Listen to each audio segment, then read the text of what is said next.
Welcome to the Wasteland. I'm Sebastian from Reviews, and thank you for joining us for another little bit of what we call News from the Wasteland. This is our weekly podcast where we gather around the campfire and discuss our thoughts on the state of the proverbial hellscape that is pop culture. Today I'm welcomed by the addition of my own personal imperator, Mr. Diego himself, and our decoy, who have trekked through the wasteland in order to talk to us today about whatever the topic is going to be. Gentlemen, care to introduce yourselves to the world, even though I pretty much just did for your job for you? Hey guys, what's up? This is Diego here at Reviews. It's good to be back for another episode of Stories from the Wasteland. I'm here to have some fun, here to talk about some fucked up shit. Sebastian will go into that, but yeah, I'm excited. Let's go. That's news from the wasteland, sir. Well, I'm Zany, just drinking beers, enjoying the campfire, and I'm looking forward to listening to these stories because I am going to sleep soundly tonight, and there's no sarcasm implemented right there, ladies and gentlemen, because nothing scares me. So he says, and speaking of scares, even though it ain't Halloween, I decided today we're going to dive a little deep into the twisted world of cartoon urban legends. We're going to be discussing a couple of our favorite little urban legends, fan theories, and any sort of fucked up stories that we can think about concerning our favorite cartoons from our childhoods. Anything from Ed, Edd and Eddy, the Powerpuff Girls, the Rugrats, and even talking about some movies and video games just to throw them up into the pile. Anything that we can think about that can be considered more scary and messed up than it has any right to be is perfectly admissible here in the show. So guys, do you guys have anything you want to talk about today? I'll let somebody else go first. I always kind of take point on it, but let's go with what you have to go first with, Sebastian. Okay, well then let's go ahead and start with one of the smaller ones. This one is not so much scary, just so much stupid. It's one of the ones that I kept hearing about the Powerpuff Girls growing up, and it's one that I like to call the imagination theory, or the imaginary theory. This is one that a lot of people have been talking about and passing around through social media, which, when you really think about it, sure, it makes a lot of sense in theory. Haha, see? But then when you read it and you start to piece it together, one thing about this doesn't really make a whole lot of sense. So let's go ahead and talk about this, shall we? According to this theory, the Powerpuff Girls themselves are actually not even superheroes. They're just normal children who pretend to be superheroes. Their father, Professor Utonium, isn't actually a scientist at all. In fact, it is believed that he is simply an ordinary pharmacist who makes medicine in his basement for a company, probably Umbrella. This is the reason as to why the girls are never allowed into the basement, even though we've seen them in the basement on almost every episode ever, but that's, details. Mojo Jojo, the series antagonist, was actually the girls' half-brother. Here it comes. He was sexually interested in his younger siblings, and he attempted to capture them in any way he saw fit. This is supposed to be the reason as to why he is the most feared figure in the main series. Him, the satanic figure in the main series, follow me on this, is believed to have been the girl's homosexual uncle. Oh, Jesus Christ. God. Oh, wait for it. It gets better. The reason as to why he's seen as the devil in the main series is because his brother, Professor Utonium, was very intolerant of homosexuals because he was a Christian and deemed the concept as being ungodly. He also convinced his daughters to, and I quote, stay away from him. Dun dun dun! Dude, that lines up perfectly. Oh my god. That's awesome. However, some believed him stands for, I cannot make this up, His Infernal Majesty, a name for Satan. Bruh. The theory also states that Fuzzy Lumpkins is their neighbor, the Gangrene Gang are normal teenagers who go along with it, and the mayor of Townsville himself is the girl's grandfather, and Miss Bellum might be the girl's aunt. Why we never get to see her face is never explained. Okay.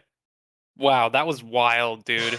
I mean, look, truth be told, I was always more of a Nickelodeon guy. I never really got much into the Cartoon Network shows. I think the most Cartoon Network was, for me, reruns of Tom and Jerry. But I gotta say, the creativity that and like the way it lines up with the actual characters and like the quirks of all the characters on the show lines up really well. So honestly, like that's a pretty fun theory. I enjoyed that. I mean, I like that one as well. There's a reason why I thought about talking about it, but one thing always bothered me about this theory.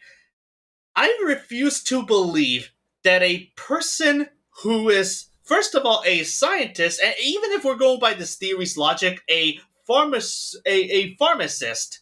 I refuse to believe that a freaking pharmacist, a person who works in the realm of medicine, can possibly believe that anybody in his family is considered ungodly. Because I refuse to believe that anybody under the profession of medicine and science could possibly believe in angels and heaven.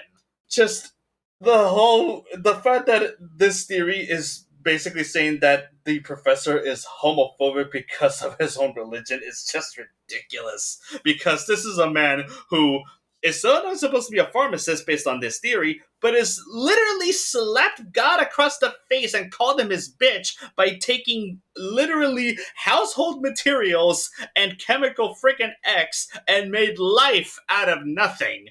I mean, well, the theory does talk about how they're just normal little girls who don't have superpowers. That's really what you're talking about there is just the gist of the show.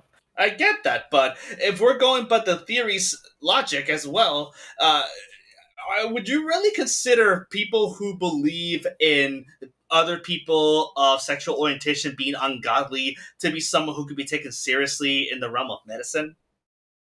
No, I really I don't think so. No. Exactly. So, like, It I it would like. be it would be amazing to encounter someone like that in real life, but by I only say it's amazing because it'd be unbelievably ludicrous, and scientists have their own have their own distinct thoughts, whether or not if they have their own religious beliefs. So having Professor Utonium have have this kind of religious belief in his place as a Christian, I just think it's rather bizarre. The whole thing with normal girls made out of nothing. Like, if you're applying logic here, I more or less have to take the adoption route. Know what I'm saying? The adoption route would actually make a lot more sense if that were the case. Because, at the very least, that to me feels much more believable in that same sense. Because when you really think about it, even in universe, the girls were not born; they were created, and they were created, and when they were born, if you want to call it that, they were already fully clothed, were already fully sentient, and can already comprehend basic logic. For kindergartners. Hmm. I'll accept So that. so that one right there feels like I love the theory. Like, I love the concept and the imagination that came with it. It's definitely a very dark one to think about, but I feel like there were a couple of holes there that they poked in there, trying to put some believability into it. Plus, I kind of find the whole thing to be just a little bit weird with Professor Utonium and him, because when you really think about it, there were moments in this show that would basically make that feel just a teeny tiny bit nonsensical. Especially if you remember that there were moments where him literally licked his face in the show. That's but true. but can we talk about Mojo Jojo being the girl's sexually interested older half sibling? That's gross. Well, okay, yeah, that is gross, but I mean, I don't hate the idea of the sibling thing because they could be like pseudo siblings in a way. Because Mojo Jojo unintentionally created the Powerpuff Girls only purely by accident, and he was Utonium's pet, like his pet monkey. So you could say that either it's the girls' pet or like a sibling because now he's got a brain, he could talk, but because he felt abandoned, he just left. But why would why would Mojo Jojo be sexually attracted to the girls again? Because that's the part where it kind of threw me off. It's exactly what I'm saying there. Like, I don't mind them. I don't mind him being seen as a half brother. That makes sense. What doesn't make sense is the sexually interested part. Because even though they fight a lot in the show, there was never any indication that Mojo had any kind of interest in them in any particular sexual way. And that to me is the part where the stretching really goes as way farther than it has any right to. I mean, it's a doozy, but come on. Anyone who has seen Powerpuff Girls, or hell, as a matter of fact, the movie, which is the very beginning of the story, we know Mojo Jojo's motivation. He hates the girls. He left Utonium and had to live in a cardboard box like a bum for a while until the girls came in and helped him without even knowing the fact that that was Utonium's pet monkey. So this theory is kind of nuts. It's a fun kind of theory, but it's kind of silly. I mean, that's just the that's just the tip of the iceberg. We're only just getting started here. I have another Powerpuff Girls related theory, and this one is actually much more popular, or at least one that I've seen get talked about a lot more, because this one actually makes a lot of sense from a psychological standpoint. Ooh. Yes, so this is what I'm seeing passed around that's being called the Brenda theory. Now, I admit I have never heard of this theory until recently, but reading it now is actually kind of interesting.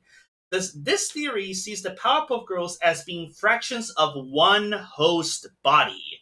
The host is unknown to the audience, but for convenience sake, let's call her Brenda. The reason as to why Brenda develops dissociative and forgive me, this is dissociative and dissociative identity disorder was because she had an older brother who bullied her. This older brother would then be manifested as Mojo Jojo in the main series. Let's take a look as to what each girl represents. Blossom. She represents the girl that Brenda wanted to be. Brenda wanted to be a mature, level headed young girl and had an ego to boot. Bubbles. Bubbles represented her soft and bubbly side. She also symbolizes the innocence and submissiveness that Brenda had possessed in reality. On a few rare occasions, however, a bit of Brenda's aggressive nature would be manifested in Bubbles, and as a result, Bubbles is often shown as being rather feisty in the main series. Buttercup. She is Brenda's aggressive side. Buttercup was created from Brenda's thoughts of retaliating against her older brother, and Buttercup ultimately represents her dissatisfaction with her life. However, despite Buttercup representing her violent side, she is still shown as having hidden depths to her character. These depths, however, are mostly reserved for the Bubbles persona, as mentioned previously. Ooh. Hmm. Wow. Uh, you gotta love those DID theories, huh? Yep. It's all. That's.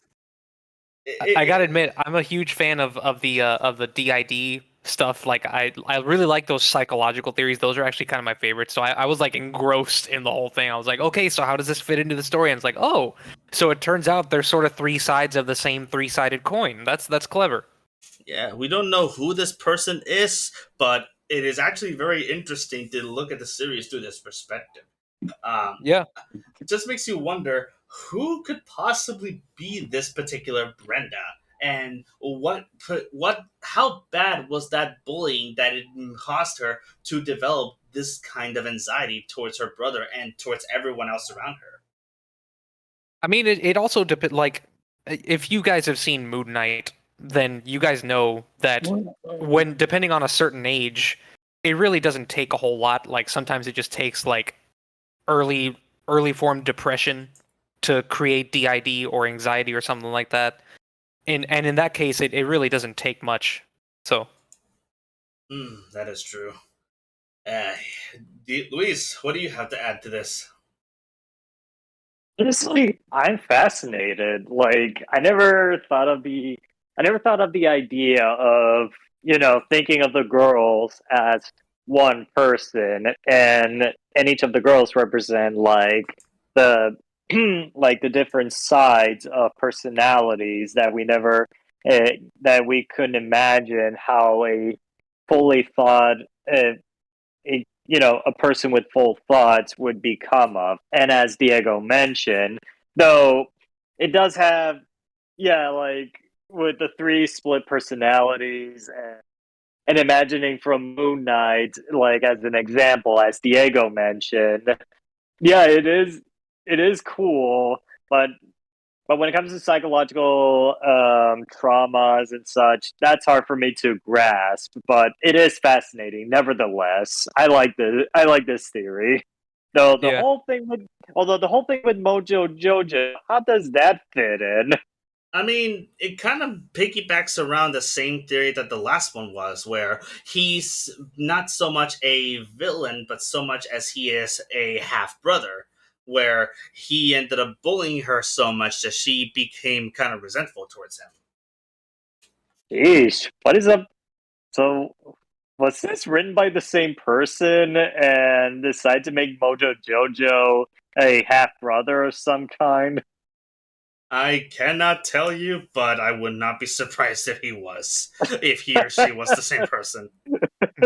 But I mean, but joking aside, yeah, the half brother bullying on his sister, that stuff I believe in, instead of the whole sexually attracted thing going on in the last theory, because I would roll my eyes just listening to that. But in this theory, this time it's actually a lot more believable because it not all siblings are Dipper and Mabel, because even siblings can be very rough around the edges.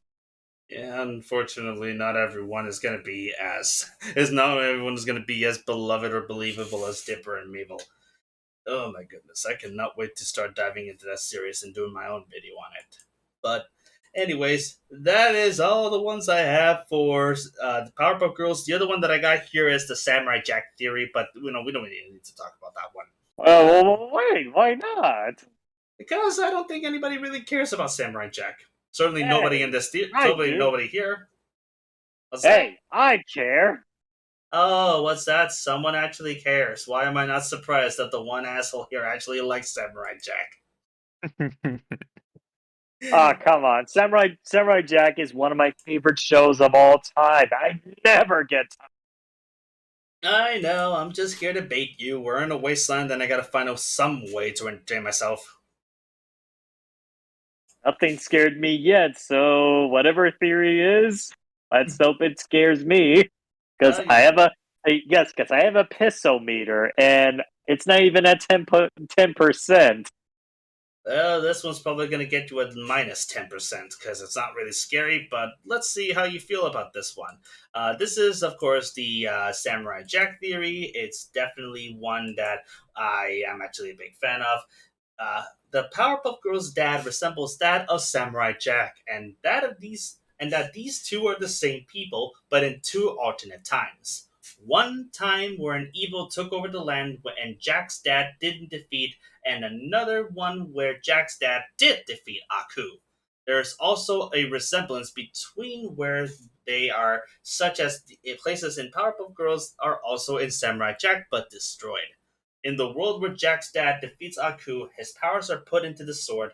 Later, Jack moves into another town and becomes a scientist. The chemical X is actually Aku that has been drained of life and is only a sludge. His aggressive side was put into Buttercup, his secret soft side into Bubbles, and his leader skills into Blossom. But in reality, where Jack's dad doesn't defeat Aku, Jack can't pursue his dream of science as he has to stop Aku, and so he never creates the Powerpuff Girls. Mm.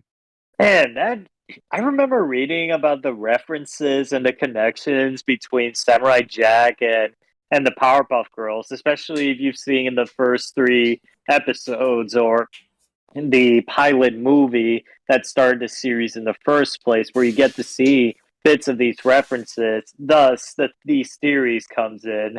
But I love when someone out there just put this in depth and thinking about the possibilities of how the Powerpuff Girls came to be from like possible ancestors that came to be, or Aku is still living on, even if he's totally gone. Like that stuff is really awesome.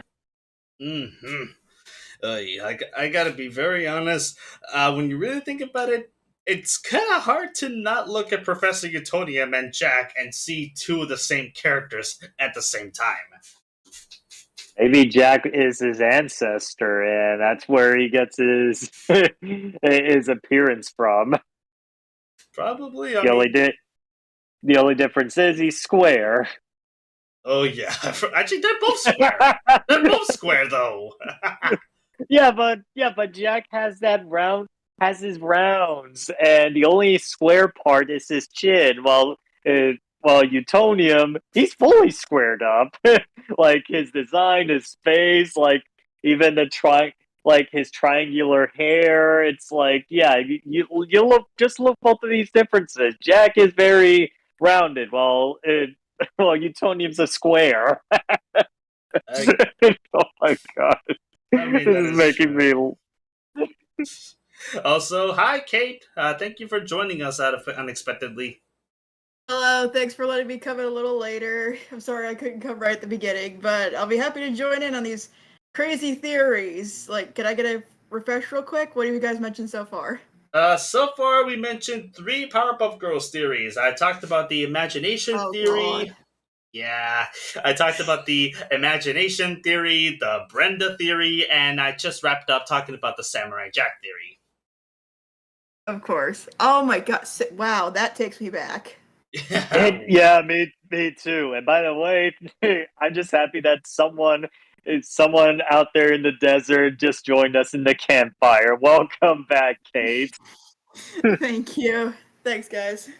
I am so glad to have you here. So, now that we talked about Powerpuff Girls, I think we can kind of wrap this one up here because there's only one other theory that I can think about with the Powerpuff Girls, and that's just another one talking about them having an older brother. And the Guardian brother theory is one that's kind of boring and not really worth talking about. So, does anybody have anything that they want to add to the campfire?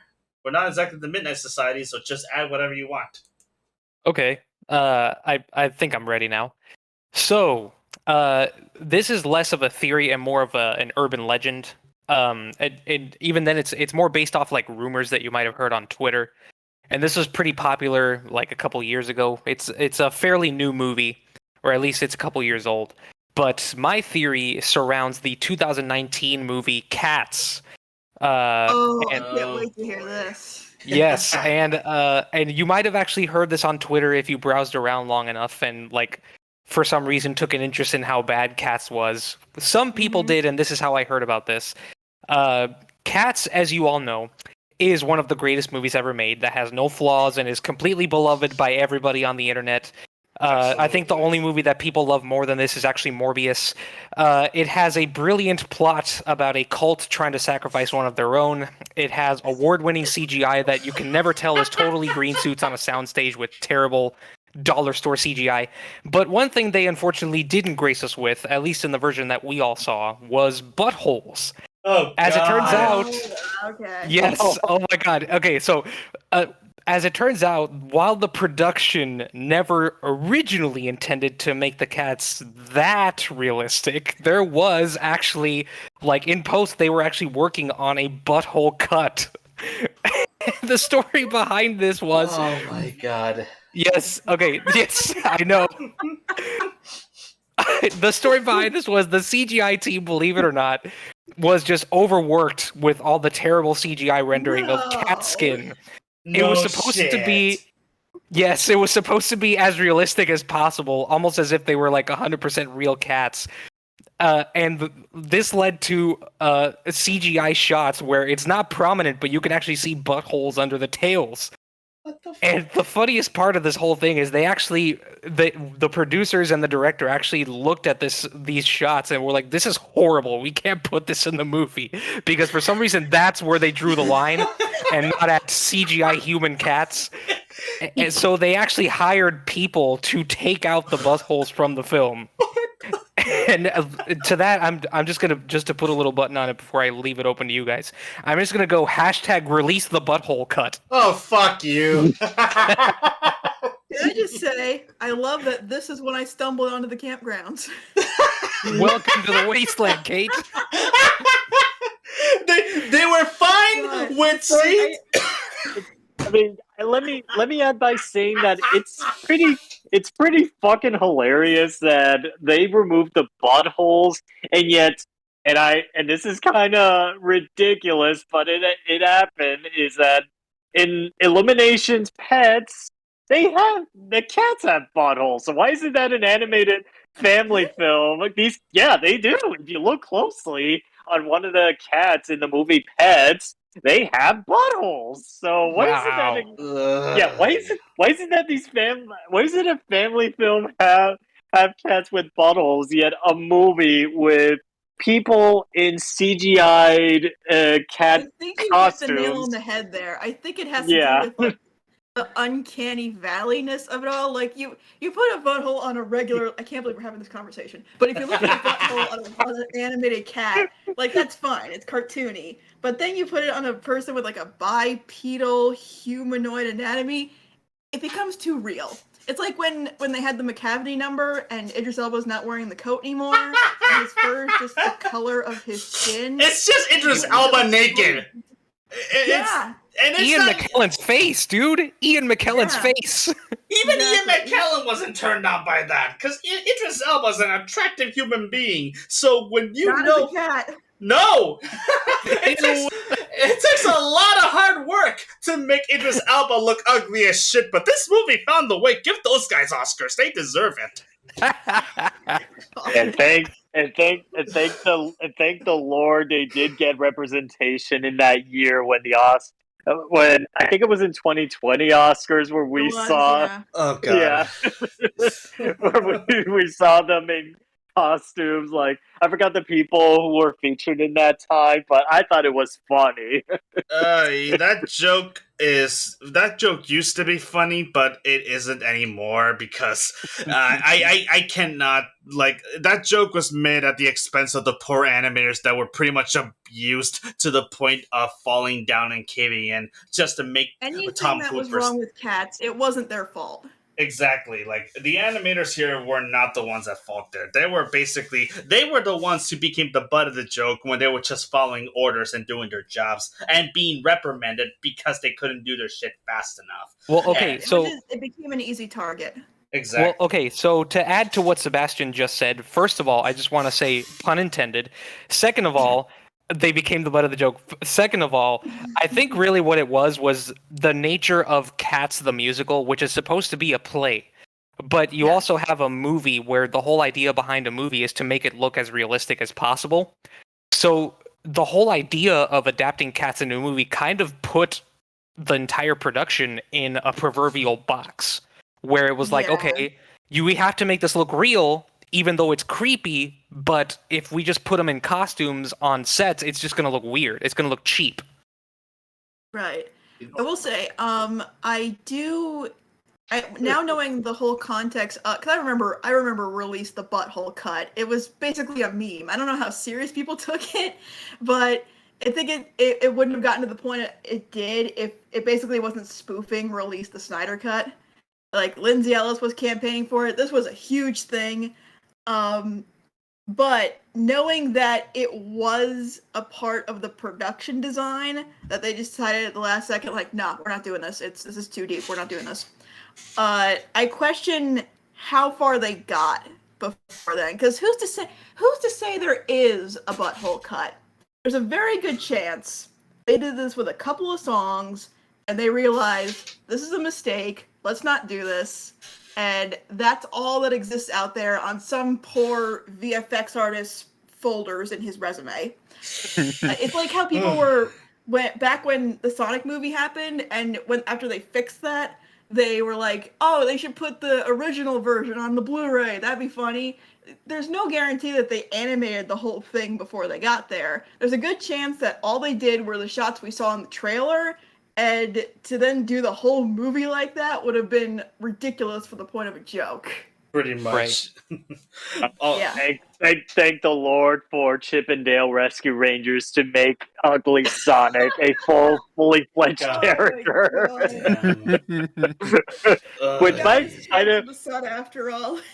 yeah. By the by, like my cat Sandy here just came to me, and now because we're talking about cats, now she suddenly decided to join me here. I know, right? Oh my goodness! I think I just want to add here, like you guys were so scared about buttholes being seen on screen, yet you were perfectly fine with cats that are anthropomorphic but have human hands instead of cat paws in certain Yes. shots. I don't understand And- where your confusion is. This seems very logical to me. As much as the mice with the children's faces. Oh, that was the most disturbing part of the whole thing. Just the smoothness of their bodies and the fact that they look so scared. And the What fact are the that chances? What are the chances that the buttholes would have increased their rating, their film rating, and that's why they cut them out?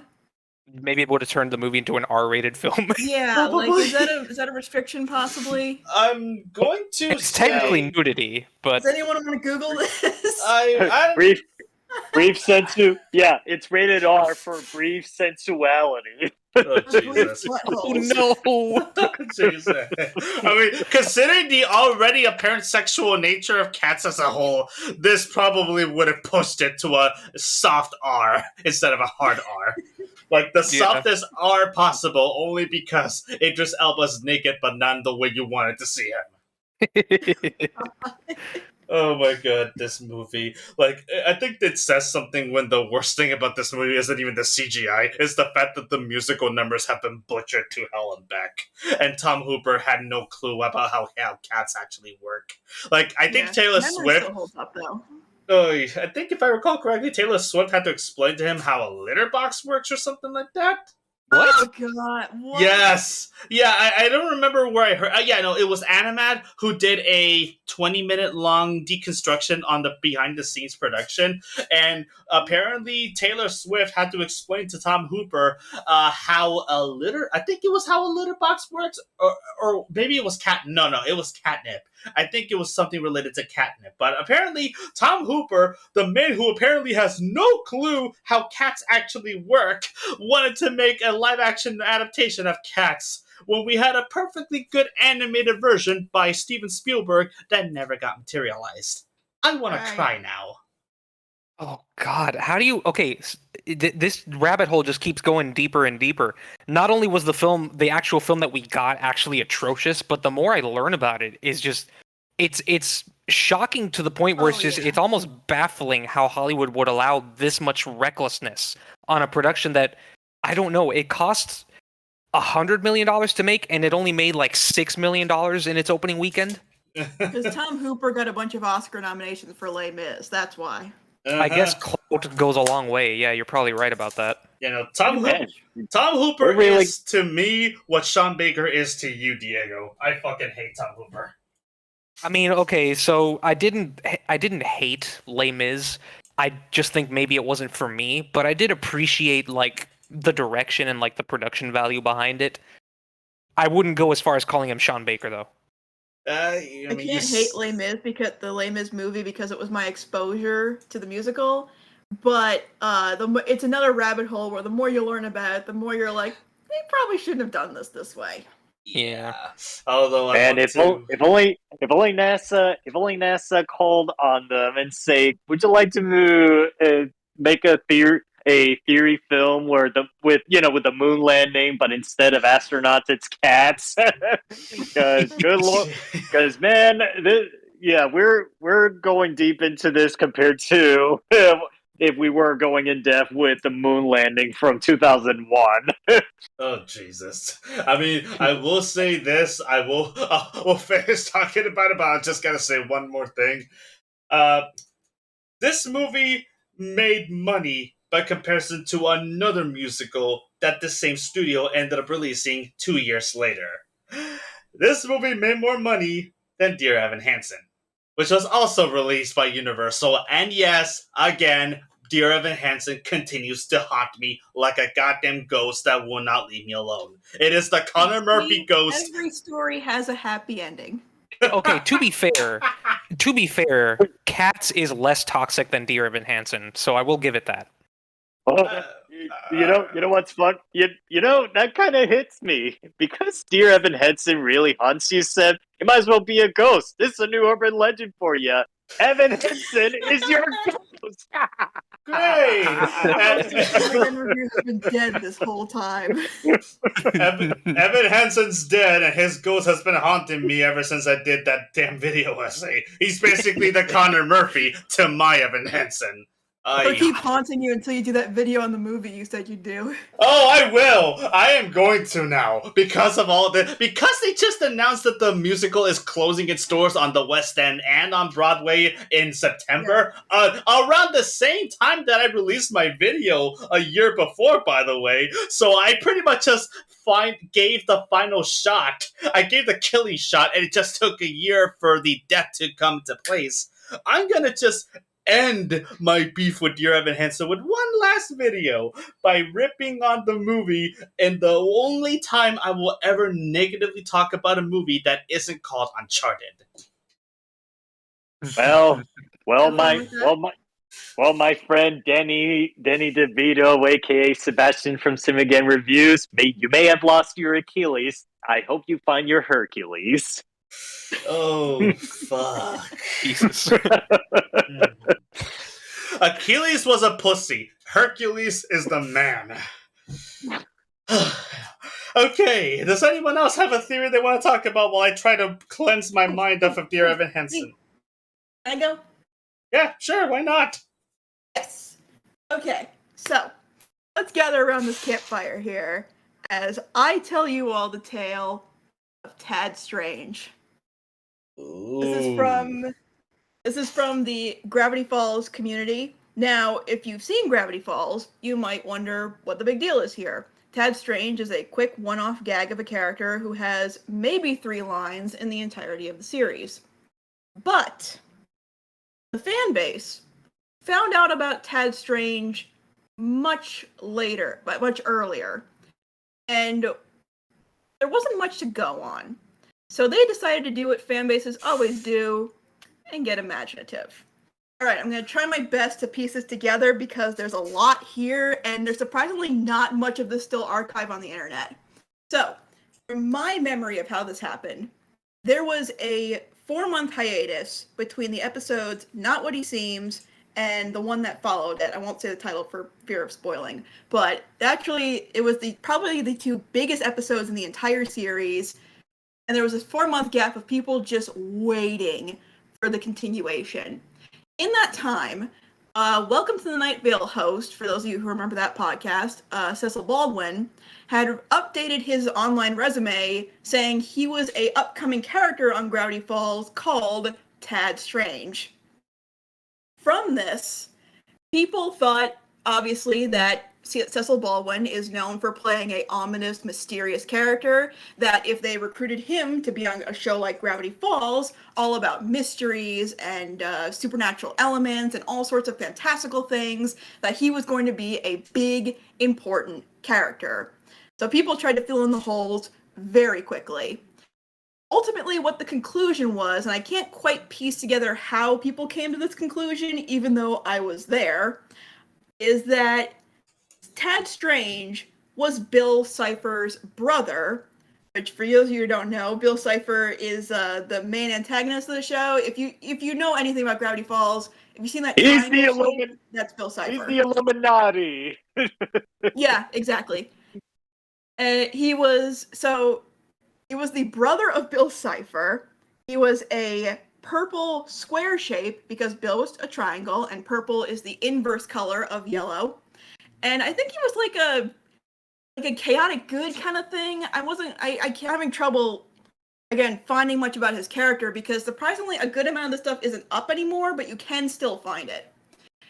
And so he was the brother of Bill Cipher, a purple triangle, and just another big force in the series. Possibly inhabiting the spirit, possibly possessing the body of that goat. You keep running around the mystery shack, but that's a smaller bit of this theory. So that's what they did in the meantime. Then the episode came out where Tad Strange debuted in the episode that has sadly aged poorly, or at least the joke has, the Stanchurian candidate. And Tad Strange was revealed to be a simple one-off joke character who is voiced by Cecil Baldwin because it's ironic and it's funny. So basically, this is essentially the Glub Shido of the Gravity Falls franchise. Basically, the fan base invented an entirely new character. This is probably there was obviously, because of the nature of Gravity Falls, there was a lot of theorizing going around, and this, I would say, is probably the biggest one that didn't turn out to be canon. The only other big one is the big one that turned out to be canon. It was kind of insane how big this got and how quickly. Like, again, I was there. This was, like, my big point of when I was really in the Gravity Falls community. So, like, quickly, my, like, dashboards on social media were filling up with these pictures of this little guy, of this little purple triangle with a cane and a bowler hat and a single eye, just antagonizing Bill any chance he got. And I find it interesting now looking back on it, because one, it didn't turn out to be anything, and it's kind of ridiculous that it got as far as it did. But you could, like, point it towards how quickly people can get creative, because this took off very quickly, and I'm sure there are other similar examples, but this one always sticks out to me, and I'm surprised there isn't, like, a Sarah Z-style hour-long essay dissecting what happened in this 4 to 5 month period between Cecil Baldwin putting that on his resume and the Stanchurian candidate coming out. Even Alex Hirsch was insanely baffled by this. Oh my god. Oh wait, actually, Wow. I remember why he's a square. He's a square because there was an AMA on Reddit that Alex Hirsch did in character as Bill Cipher around the time Gravity Falls was wrapping up. I think it was right after Not What He Seems aired. And someone randomly asked about Tad Strange, and Hirsch typed in character as Bill Cipher saying he's a real square, which he turned out to be, but then people took that differently. And sometimes it's sometimes it's easy to feel bad for Alex Hirsch during the time the show had aired, because he fooled with people so much, nobody believed him when he said Tad Strange wasn't what people were building him up to be. Even when the reveal happened, people were still convinced that there were some people who were still convinced that this was going to link to that demon brother somehow. Jesus Christ. Wow. That would The be- Gravity Falls fanbase was a trip. It was a Man. good time. I don't know how I would feel about that, because I got into Gravity Falls a little late, like after the show already ended in Yeah. television, and I never heard of this, and this is kind of hilarious. I know, right? He's basically Tad Strange is essentially the Glub Shido of the Gravity Falls franchise. He's a character that's known by hardcore fans everywhere, but any general audience, it has no clue who the hell he is. Yes, this is very much a product of its time thing, and that's why it's hard to find. I think that's why it's hard to find anything of it still up online. Again, it is. If you type in like Tad Strange, Bill Cipher, you'll find this thing, but there's not nearly as much of it as there used to be. And I think part of the reason for that is that what happened in the Gravity Falls fan base is that people theorized like crazy and came up with some insanely creative, almost emotional scenarios, and sometimes pretty horrifying ones because of how creepy the show could be. Jesus. But the second they turned out not to be where the show was going, the enthusiasm for them kind of died down. They were still there, but the second Tad Strange was revealed properly in the show, pretty much any interest in fan Tad Strange kind of vanished completely. I personally think it's Like- people not wanting to admit they were wrong, but Good. Fuck. Man, these days I keep seeing modern vintage gamers famous picture of prepare for disappointment, because that's what I'm getting from this. Oh my god. Oh my goodness. This goes beyond being just another glub shitto. This is essentially just this is basically a character that was essentially birthed from nothing, created from nothing, and given life only for the show to pretty much ignore it altogether. I mean, I don't. Well, I because mean, the show was probably done being made by that point. There was no way this was ever going to be in the show, but it's kind of crazy how quickly it took off. My Yeah, goodness. it's so bizarre listening to this. I mean, and the first time I was exposed to Tad Strange, he's nothing more than a one-off joke. All I see is the guy is just, well, a Tad Strange. Everyone in this town's a tad strange, except, ironically, Tad Strange. Yeah, oh, you're right. And he looks like a Book of Mormon ensemble member. Yes. Hello, my name is Elder Strange, and I'd like to share with you the most amazing book. I could just sit here and talk about fucking Book of Mormon all day long, and I'll be happy. Oh my goodness. That's freaking crazy.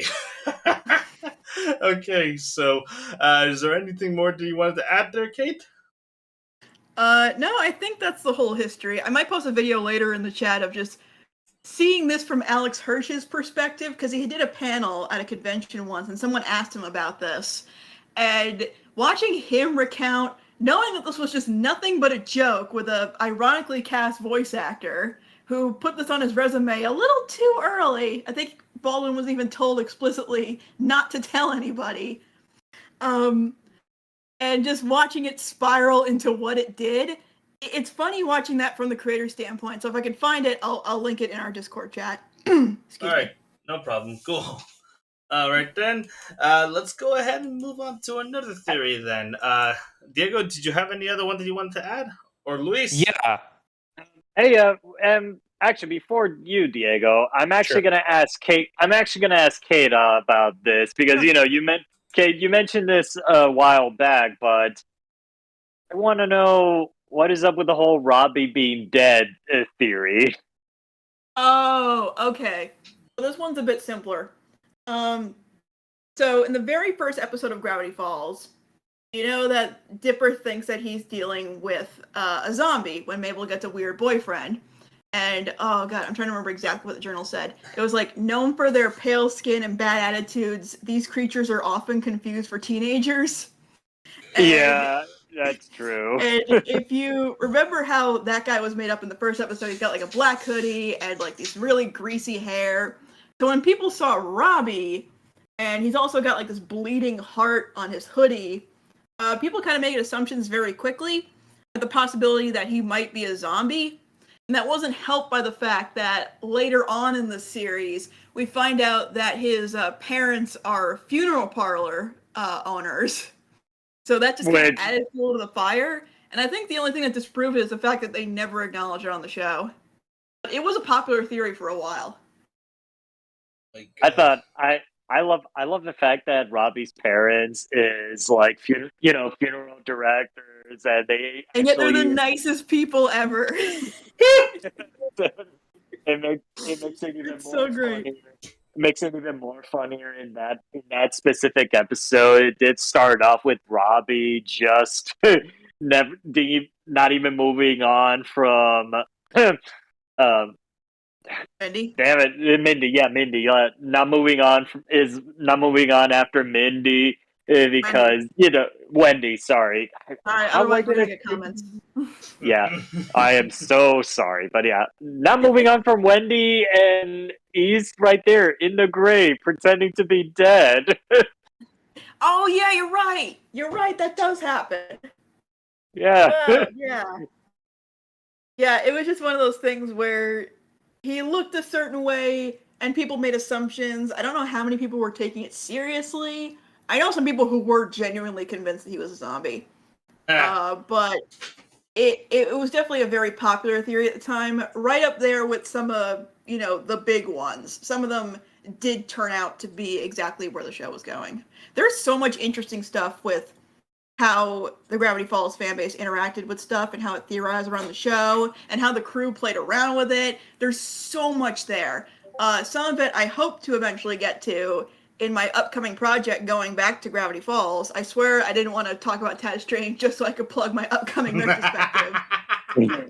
But like I'm revisiting all this stuff and it's something I don't know if it carries over when you're watching the show retroactively, because like if you're watching it now, you go through and it's a great show, but there was also this really wild experience trying to figure out what was going on as the show was airing, especially considering there were really long hiatuses, like sometimes weeks if not months in between individual episodes, so people had a lot of free time on their hands to think about this stuff. And I can't even imagine. I mean, right now, I just rewatched the whole series, and you mentioning that hiatuses kept happening from weeks, or as you just mentioned, months. Oh Lord, I would be losing my patience to the point where if I Like I spend said, not what he seems between the episodes between Not What He Seems and the episode that followed it, that was 4 months just in between those two episodes. So imagine having that ending, and I'm trying to be ambiguous, that big ending in Not What He Seems, and then they're like, oh, by the way, no new episodes until July. Bye! What? It's Steven Universe all over again. Pretty much. 4 months that era. until the Tale of Two stands. God damn. Yeah. Oh, can we move on before reality starts to creep in on me, just like in the show? Before you realize reality is an illusion and the universe is a hologram. Jesus. Oh God, we are living in a simulation, aren't we? We are all living in a matrix. No. Is that our next theory? No. Well, my next theory is actually, what is our next theory, Diego? Okay, so it's more like breaking the illusion, and I don't know how attached you guys are to Star Wars, Oh God. but if, you guys don't seem to me, Sebastian, you don't seem to me like the immature type, so I think you can actually handle this one because it's pretty small, but it's one of those like quirky like production things. It's a rumor that actually turned out to be true. Oh boy. It's the fact that there are potato asteroids in The Empire Strikes Back. Wait, what? Yes. Okay. So I'm reading an excerpt here from an article I think I found on BuzzFeed, if I'm not mistaken. For many years, there was a rumor floating around the galaxy that some asteroids featured in The Empire Strikes Back were actually potatoes. This one sounds bizarre, but it is in fact true. During the making of The Empire Strikes Back, the designers of the Millennium Falcon made a stellar observation. Okay, again with the star puns. As it turns out, the structure of an asteroid really does resemble a potato. So rather than waste time constructing a plethora of asteroids, they just decided, fuck it, we're gonna use potatoes for the asteroids that were like in the background. And they're so far away that if you're not actually looking for it, you don't even notice. And it's kind of one of those like clever little things that makes you appreciate like what went into the production behind these amazing movies that came out like a really long time ago, but everybody loves. It goes to show like how magical the original trilogy of Star Wars was. I don't know, it just made me appreciate it more. But what do you guys think? I think it's great. I think it's kind of crazy, but you know what? I think it's kind of salty. It's kind of what? It's kind of salty because potatoes. And you make fries. Wow! Ooh. Get off the stage. I can't. I'm on a computer. See, all I can say is potatoes, potatoes, potatoes. Everybody eats potatoes. Or is it everybody loves potatoes? Everyone I love eats potatoes. I love potatoes. It makes Star Wars that much more delicious. Unless one of you are the cereal crowd, because this isn't the cult you're looking for. Oh Jesus! We do not need to bring cheese into this. Oh my god! I'll sooner be bringing Bendy before I allow cheese to be talked about on this podcast. Oh god, this spud's for Oh, you. But yeah, that's what I have for now. I want to let somebody else go next before I go on to my next thing. Okay.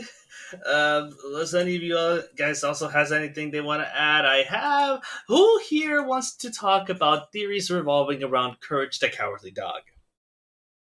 Oh I'm god, I interested. can only imagine how creepy this gets. Oh, I got a good one here, and this one I have never seen before, but I'm curious how you guys will take it. Courage is Cerberus. Oh, okay. What about his other two heads though? That's a very good question. Let's find out, shall we? Courage is a scared dog with one goal in life, doing whatever he can to protect his masters. The kind Muriel and the grumpy Eustace, who hates everyone and everything, from all the oddities and evils that plague his home in the middle of nowhere. Literally. No one is really sure where nowhere is, because it's nowhere. All we see of it is that it's a barren, hellish wasteland. Whenever the monster of the week appears, we see Courage saving Muriel and protecting Eustace's home from being destroyed, despite it being pretty worthless to begin with. Muriel is often seen with Muriel often sees Courage with another head, or Courage expresses his emotions or warning messages by altering his body, giving him multiple heads. This is significant because the Hound of Hell Cerberus was said to have 3 heads. Therefore, perhaps Courage or Cerberus is a guard dog that stays in nowhere or hell to protect his home, keeping mankind, Muriel, safe from the evils of the underworld. Lequac, representing greed, Naughty Fred, representing murder or pedophilia, depending how you look at him, and Cats with a Z, representing hate. His master, Eustace, who is actually Hades, will rule over and hate all that is hell. Sir, this is a Wendy's. Oh god. Oh, jeez. What So- am I listening to? So I can appreciate once again I was never much of a Cartoon Network fan. I always just gravitated towards Nickelodeon. But one thing I always appreciated about Courage the Cowardly Dog was that, especially later in adult life, when I actually realized this, was that it was told from the perspective of a dog who was scared of the world around him. And the show kind of plays into that. But I think what makes this theory so interesting is the fact that it sort of brings those fears to life. Like, it plays into them and actually makes logic out of them. So I actually kind of appreciate this theory quite a bit, even though this just like the show, it's actually pretty creepy. I mean, on one hand, I kind of appreciate the creativity as well, but this one, much like the imagination theory for the Powerpuff Girls, feels like it's stretching a little too far just to make itself make sense. Because, yeah, well, you can make an Yeah, argument welcome to that almost every cartoon theory ever. I mean, even though you can make an argument that the middle of nowhere can basically be hell. I mean, how do you explain all of this shit happening if it's not hell, or at least some kind of weird hellish hellscape? Because I got no better word to describe it. It kind of goes without saying, but to say that Eustace is Hades is kind of, actually, now that I think about it, that actually makes a lot of sense, because Eustace dies almost every episode, but then comes back on the very next one. And in the myth, gods and demons don't actually die. They go to the underworld and then they come back as they always do. So, wow, that actually does make sense now that I think about it. It just keeps going deeper. We need to move on to another one before we start turning this into a Percy Jackson headcanon. Okay. Oh god. Okay. This next one is from another one from Courage the Cowardly Dog. It is called From a Dog's Perspective. This theory states that there aren't actually any monsters, and that Courage only thinks there are because he was never taken on walks. This would explain why Eustace was seemingly not remember what happened to him in a prior episode. Kind of vague. That isn't what we were saying a minute ago, actually. Yeah, that's. I thought that's what the show was about. I thought that's what the gist of it was. I mean, if you really think about it, that's the most logical possible way of looking at this. Luis, Are you there? You're kind of quiet on me. No, I'm still here. Like it, I got kind of blacked out for a moment. Oh my God. But I gotta say that theory is super realistic, and now you're to tell me that that's actually not what the show is. That it really is about monsters in this house in the middle of nowhere. That actually kind of blows my mind. I mean, it really is kind of crazy when that's not actually the case, and it really should when you think about it, because this whole thing would have probably worked a lot better if it was just Courage going through a lot of psychological trauma and needing to try to find a way to try to work at it. But this show was also on Cartoon Network for Y7 audiences. I mean, Steven Universe was for a Y7 audience, and it dealt with heavy themes. 20 years later, the landscape of television has changed considerably in that time. But Courage literally had an episode featuring a lesbian subplot where one of the lesbians was in an abusive domestic relationship. Don't tell me it couldn't be done. It did! Which is one of the greatest episodes in the whole series, if I have to put it there. And as far as psychological stress or trauma goes, that ironically went with in the final episode, Perfect, where Courage has to deal with Eustace telling him that you're not perfect, you can't do this properly. So all of a sudden, this teacher appears out of nowhere to tell you how to properly be perfect. Oh God! and I just want, and I wish I could make theories on where did that teacher come from? Why did that fish suddenly gave me a wonderful life lesson? What the fuck is up with that CG clay telling me that I'm not perfect? In case you're wondering in case you don't know what he's referring to, Kate, allow me to set the mood.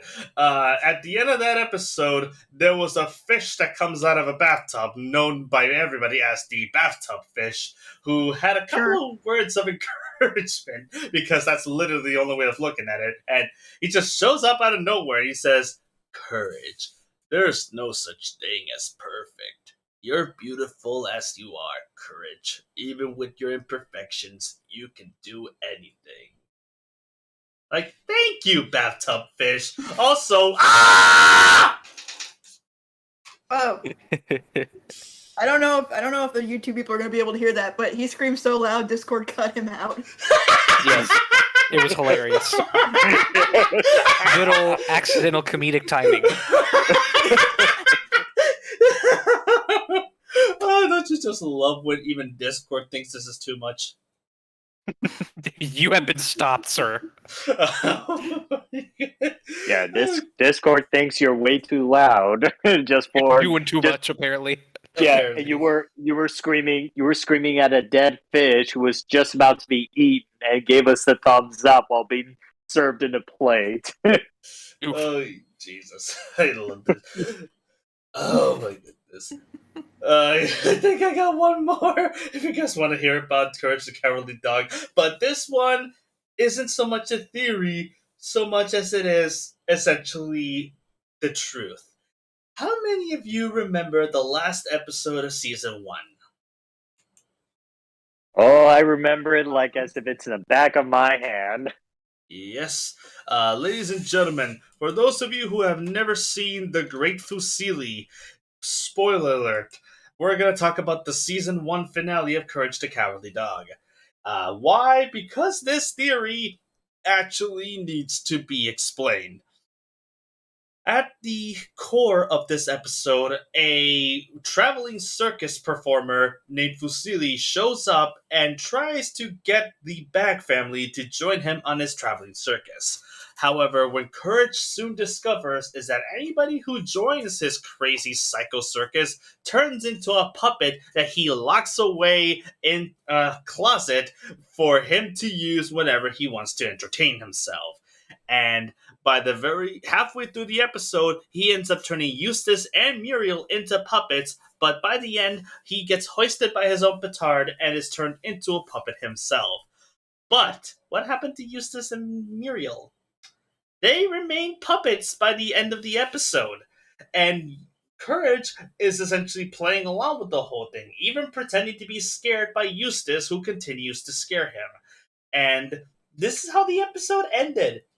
Eustace and Muriel are dead, and Courage is playing with their dead bodies as if nothing happened. And then the show ended until season 2 continued.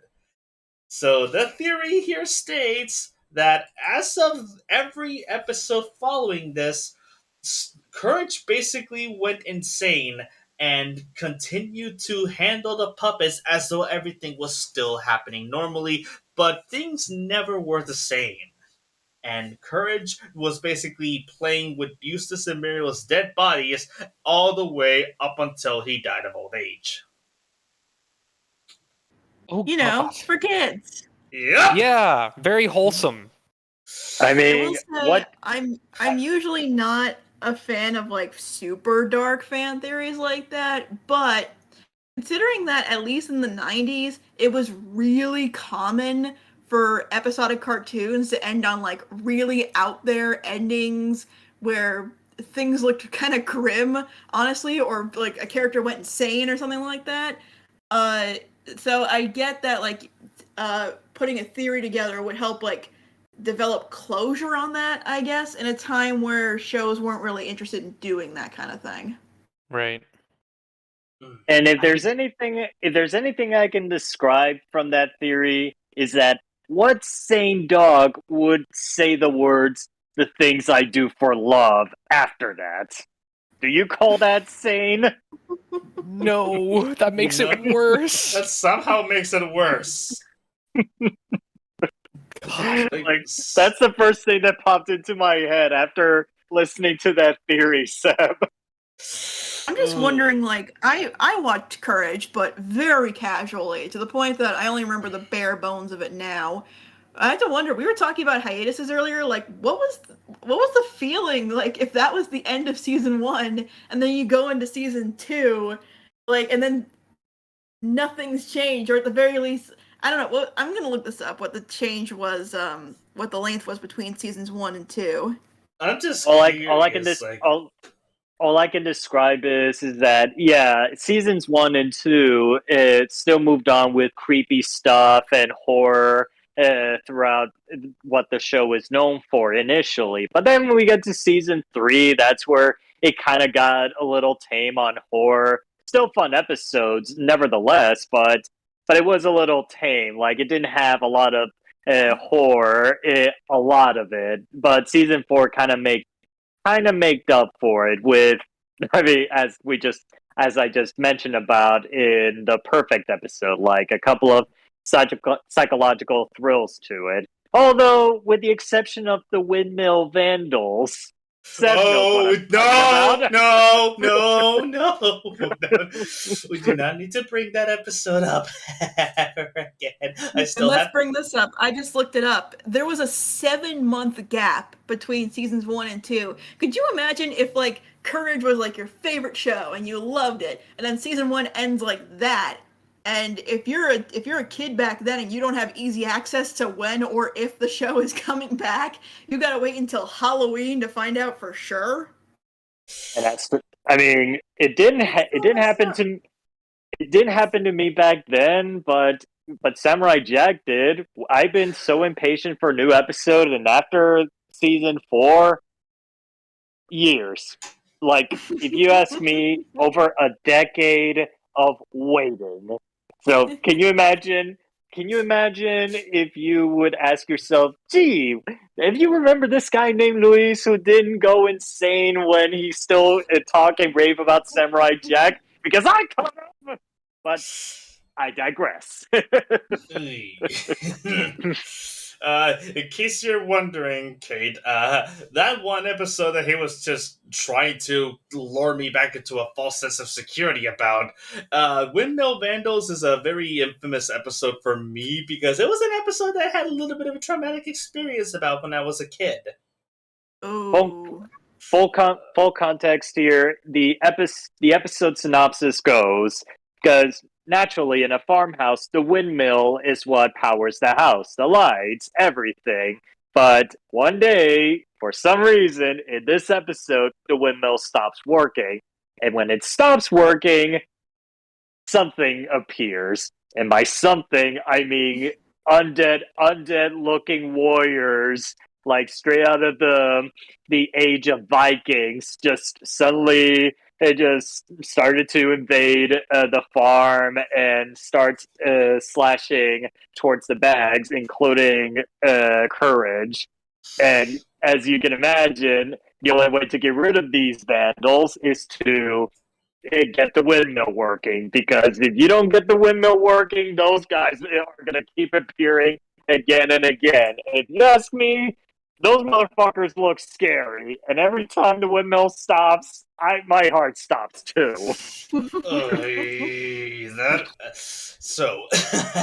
Uh, what happened with this episode for me personally? It was one particular. It's not even so much a. It's not even so much a scene. It's more so much a moment and a sort of a combination of events that happened.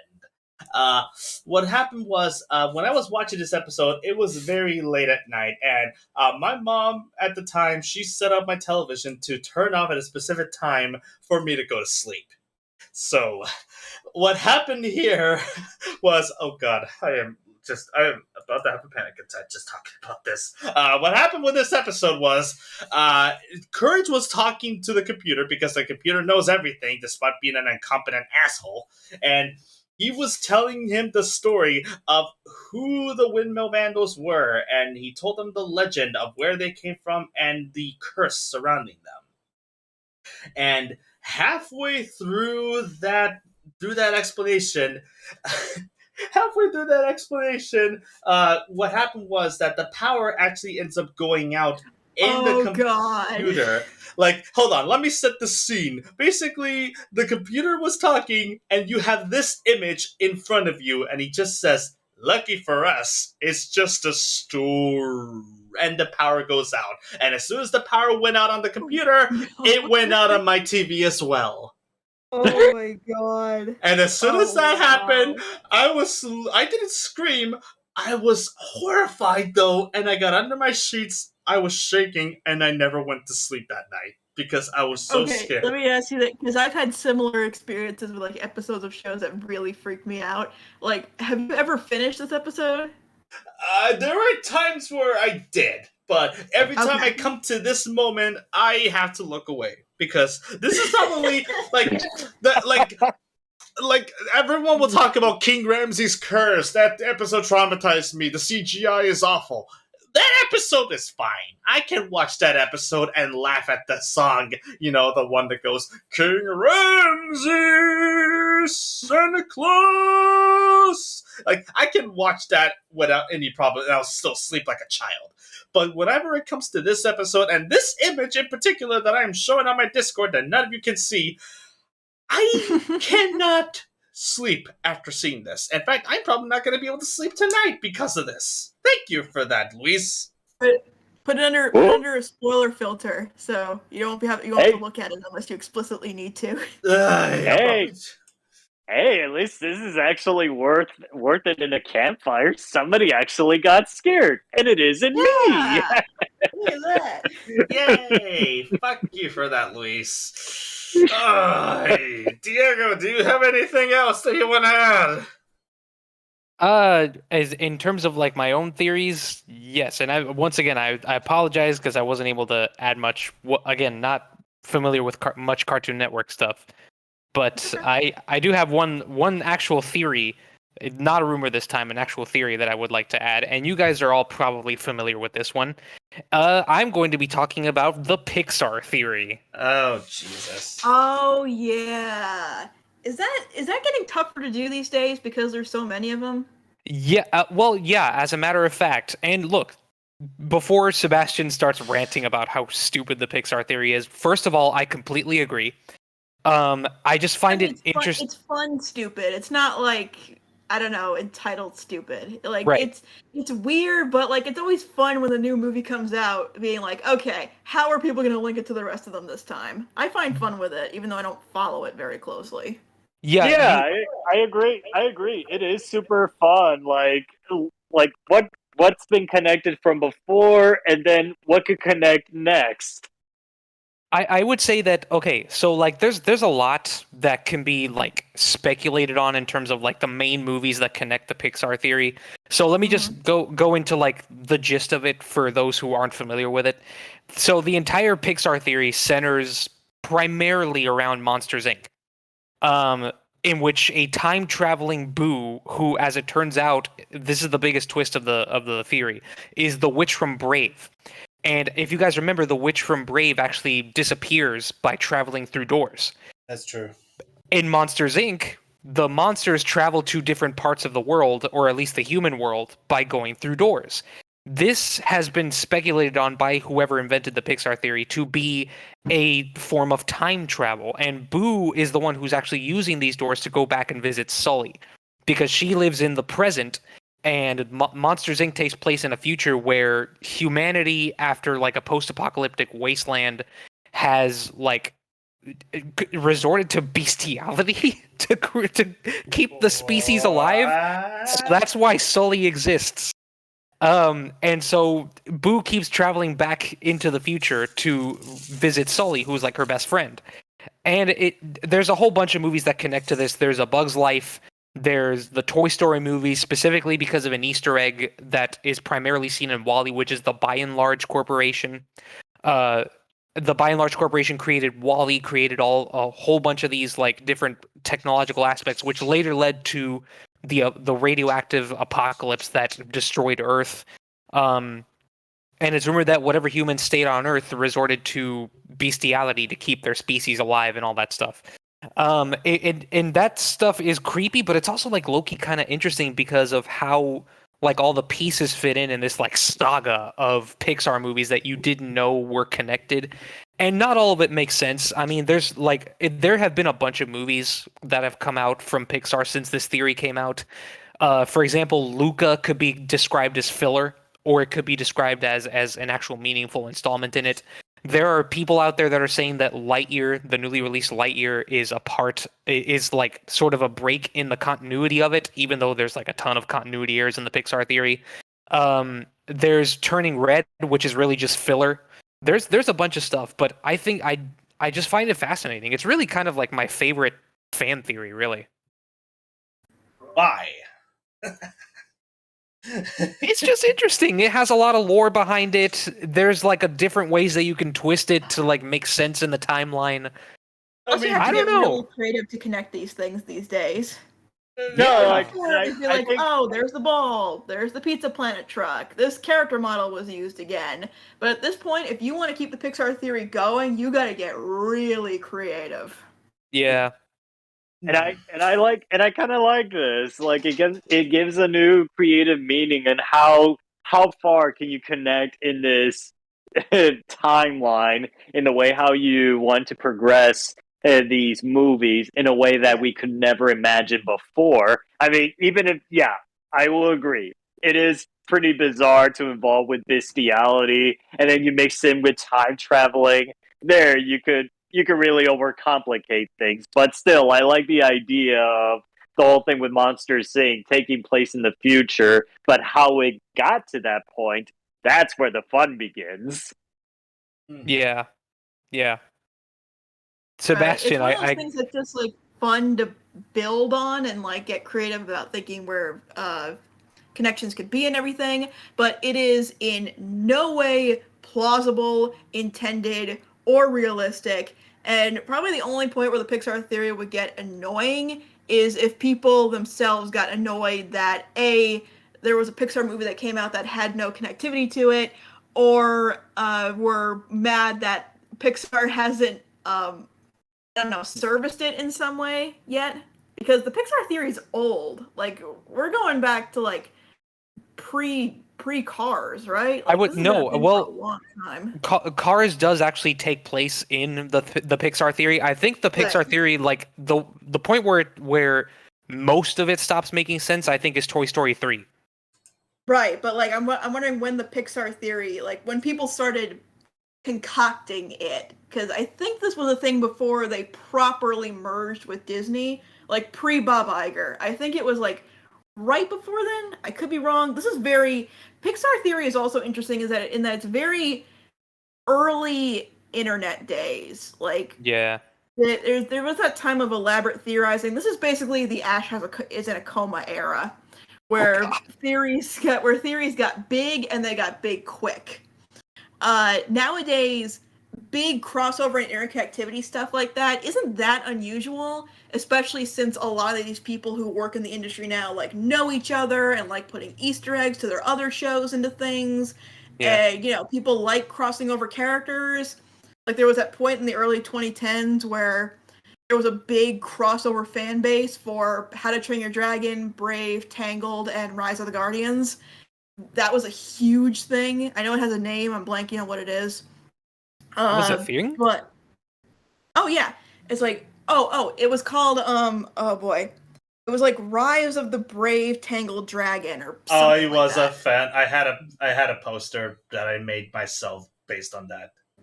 Nice. Yes, thank you. I was one of the people that So- shipped. I was a huge AmeriCup shipper back when I was in college. Yeah, it's more amazing that like the Pixar theory is old. I don't know how old exactly, but it's old. But it still persists to this day, and every now and then like it could be a fun little bit of figuring out, oh, a new movie comes out, where does it place in here? And I think that's it. The Pixar theory is harmless, creative fun that in no way is serviced by canon or anything related behind these teams whatsoever. In terms of the timeline, it's a mess. I mean, you're talking about Boo, who lives in modern times, existing as an old lady in medieval Scotland. Yep. And that just makes no sense. No sense. Nope. Especially when you consider that Boo is supposed to be Asian. Yeah, that too. Wait, she's Asian? Yeah, if you remember the movie, she's actually singing a little song when she's in the bathroom. Oh. And what language is it? Because now I'm kind of curious. I'm not gonna guess it because I don't want to be the one asshole that just says song that sounds Oriental and that's it. But I know for a fact that it is not American. I don't know what language it is specifically, but I know for a fact that I'm pretty sure that it's either, if not Japanese or Cantonese or anything in between like that, maybe. But I know for a fact that she has to be Asian to some capacity. Maybe. Right. Well, still, there's a lot wrong with it, so. Well, but still interesting nevertheless. Before Pixar started to be very accurate with the character designing on the humans, but still interesting nevertheless. Yeah. Okay. Anybody? So that's pretty much all I got as far as theories. That's all I could come up with. It's tough to like follow. Like I'm sure we're gonna follow up on it, but it's tough to follow up on that because the Pixar theory is like the granddaddy of cartoon theories. It's like the MCU of cartoon theories. It's big, elaborate, and some people are sick of it, but not everybody. Right. Yeah, like even if I have to be desperate to come up with a theory, since I never got to participate in whatever I have to put into this, because Pixar theory, it's just as old as, I would say, time itself in terms of theories. ever since Monsters Inc. came out and we see a Jessie doll and a Nemo, that's where it kind of all began, at least in my eyes. Wait a minute. Okay, I'm googling the Pixar theory to try to figure out how old it is. Did someone write a book on this? At this point, I wouldn't be surprised. I think someone wrote an actual physical book on the Pixar theory. Wow. Really? Would not expect that. I could be wrong. It's just a book that says Pixar theory, so it could be about something else. But hang Really exists. That'd be really cool to, group up in an actual campfire, talk about it before we even set ourselves to eat marshmallows. on. How impossibly? Yep, this is a book. This is a real book. Oh Hang on. gosh. It Putting the is. Goodreads in the chat. All right, bring up the marshmallows. We're setting up the campfire. If we reunite all in person, we're gonna read this book until the crack of dawn. Oh, If there are cheap copies out there, I'm on board. If I see it at like a library, or if it's like at Books A Million and I run into it by chance, I might pick it up and browse it just to see if it's Me worth too. it. Oh, I wouldn't go out of my way to order this thing online, that's for sure. I'm totally not on eBay right now looking for it. Jesus. Now that if urban legends can become actual products to make money out of, you're probably named Grunkle Stan by this point. Come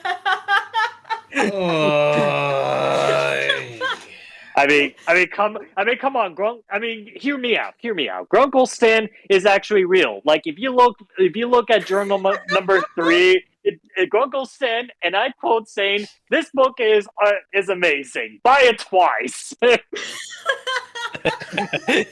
Jesus Christ. Oh my God, this didn't. You see what I had to put up with here on this wasteland, Kate? I'm having fun. Yay! Sebastian, Okay. we haven't asked what your thoughts are. It's the Pixar theory. What do you want me to say? It's stupid and makes no sense, and every time you had to bring up cars into the equation, the theory falls flat. But I like the idea of it in theory. Like, I think there's something in there. There's some cracks in there that could work, but then you have to factor in all the stuff that doesn't work, and then it just falls apart. It just falls apart almost immediately. I hate using a similar. I hate referencing the same exact show, but it's like how saying Gravity Falls and Rick and Morty are connected. They're obviously not, but there's enough small Easter eggs to service it, and it's really fun and crazy to think about. Oh, Jesus. The less we mention Rick and Morty, the better. Wubba-lubba-dub, dumbasses. Is this not where I mentioned that Grunkle Stan and Rick Sanchez was a very popular ship for a couple of years? God! What? Wow. Oh, yeah. There's a lot of this. Oh Like a my God! lot. If we were still in June, this would have been a perfect send off. Oh my God! I am so sorry, yet not sorry at the same time. Oh my God. One coffee cup through a portal. That's all it took. Is that it? Yeah. Okay. All right. I do really have to go, but I'll explain this real quick. So there's a lot of little Easter eggs to both shows in each other. Like, I think you could see Bill Cipher on a computer screens a few times in Rick and Morty. Hirsch has been on it once or twice. That's it. But the first big connection, and this was in season 1 of Rick and Morty, is that without getting specific, there's a portal involved at one point in Gravity Falls, and someone accidentally throws a mug and a notepad, I think, and it falls through a portal. And in an episode of Rick and Morty, I don't remember which one, the coffee mug, the same coffee mug and notepad, fly out of a portal in that scene. And that was I think that's immediately where the connectivity of Rick and Morty and Gravity Falls began. And it like ran like crazy because this was when Rick and Morty was like in its heyday before it got kind of insane. But that was a really popular thing for a while. And it's really just because Alex Hirsch and Justin Roiland know each other and they put a cute thing in there. Justin Roiland's been in Gravity Falls. Well, if there's anything, you know what? I'm not gonna say anything. Go for it. Well, to quote Uncle Stan, well, that just put me 90 minutes closer to death. Well, you know you love it. You wouldn't keep inviting me back here if you didn't love this. I mean, I do, but at the same time, Jesus Christ. Frickin' Rick and Morty. Well, Kate, I understand that you have to get going soon. If that's the case, thank you for joining us today. Hopefully we can have you joining us back at another time. I would love that. Thanks for letting me drop in late, and thanks for letting me go. I'm sorry I can't stay for the whole thing, but I appreciated stumbling across this very crazy theory-ridden conversation. But I've got to head back out in the wasteland. But before I go, remember, reality is illusion, the universe is a hologram. Bye, gold. Bye. Oh, Kate, never change. When the hell will she? Oh my goodness. Okay, so, well, I'm trying to cleanse my mind from that depravity. Who wants to have their childhood ruined? Let's talk Rugrats. Oh boy, I can't wait. Oh boy, so what I'm about to read for you guys is the original theory that is often called as the Angelica theory. Ooh. This is a theory that has been passed around by many places. Even Watch Mojo talked about it once or twice, if you can see them as a credible source. Not that many will blame you if you don't. But this is a pretty messed up theory, and one that, to be very honest, I almost wish was true. Almost. You're about to see why. The Rugrats were originally not even actual babies. The Rugrats really were a figment of Angelica's demonic and unimaginable imagination. Whew. But wait, there's more! Okay. Chuck, There's more? Yep! Chucky died in 1986 along with his mother. That's why Chaz is a nervous wreck all the time. Tommy was born in 1988, but he was a stillborn. That's why Stu is constantly in the basement, making toys for the son he never had a chance to see alive. The DeVilles had an abortion in 1990. Angelica couldn't figure whether it would be a boy or a girl, thus creating the twins Phil and Lil. As for all... Oh, and do you guys remember All Grown Up? The teenage Angelica became addicted to various narcotics, which further aggravated her schizophrenia, bringing her back to her childhood and thus her creations she obsessed over because of time lapses between the present and the last time she interacted with her creations. She made them older. Angelica was constantly taking hits of acid, so she would never have to live without her creations, who were her only company. In a judgmental world, Angelica's mom actually died of a heroin overdose in 1982, just after Angelica was born. And Drew, in his depression, married a gold-digging whore that Angelica idolized because she fooled herself into thinking it was her real mom, but always had a concept of her mom, Cynthia, and took a Barbie doll and made it after her mom's image, wearing an unwashed orange dress and having jacked up hair, which is why she was so attached to it in her life. Later in life, she followed in her mom's footsteps with drugs and everything, dying of overdose at the age of 13 when All Grown Up was cancelled. Oh, God. Jesus. Yeah. Okay. I gotta say, I've heard this theory before, and I was like really excited for you to actually talk about it. What I didn't expect was the fact that they implemented All Grown Up into it, and now I actually kind of love it even more. Oh, and guess what? It's not even done with this yet. The only Rugrat to not... What? Oh yeah, there's more. This rabbit hole is getting bigger. The only Rugrat not to be fictional, however, was the unborn Tommy's brother Dill. However, Angelica didn't know the difference between Dill and her creations, although Dill didn't follow her commands. After endless crying and a refusal to disappear like the others did when Angelica was angry with them, she hit him. Due to this, he sustained a brain hemorrhage, which resulted in a deformation. As he grew up, his damage only became more evident, and by the time he was 9 and all grown up, he lived as an outcast, being ridiculed by his weirdness and by his weirdness, and I'm not going to use this word because it's the R word, and I'm not going to use ableist language on this podcast.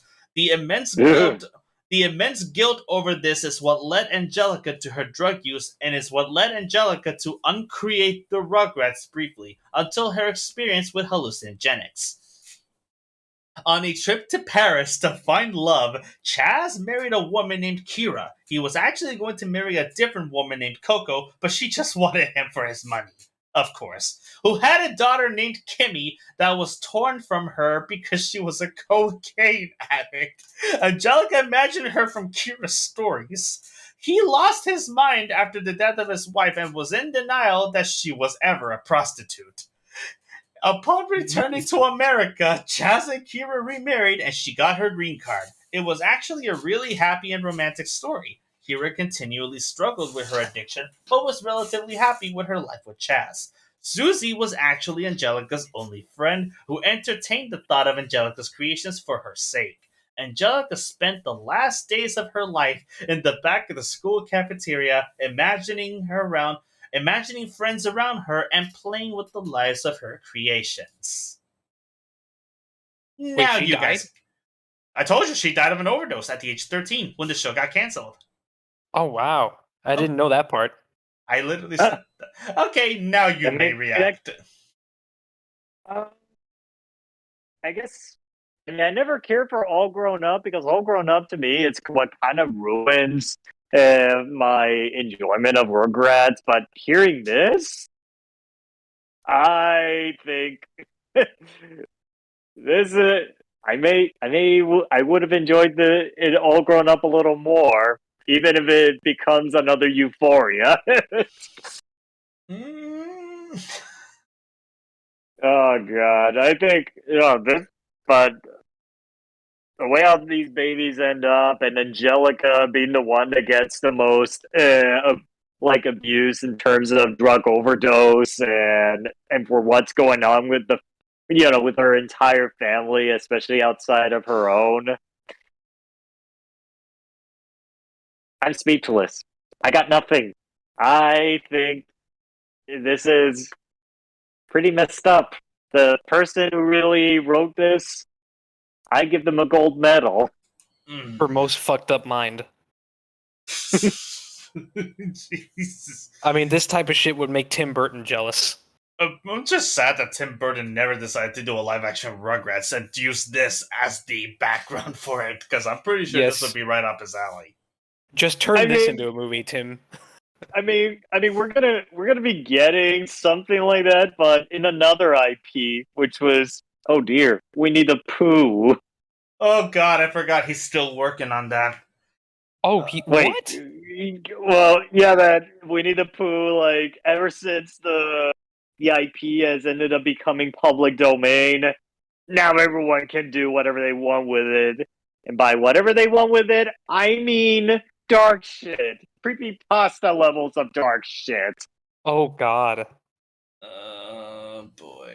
So yeah, the charming innocent IP that I used to love way back in the day. Now it just Disney decided to just let it go public domain because we don't want Winnie the Pooh in our name where it'll offend a Chinese president.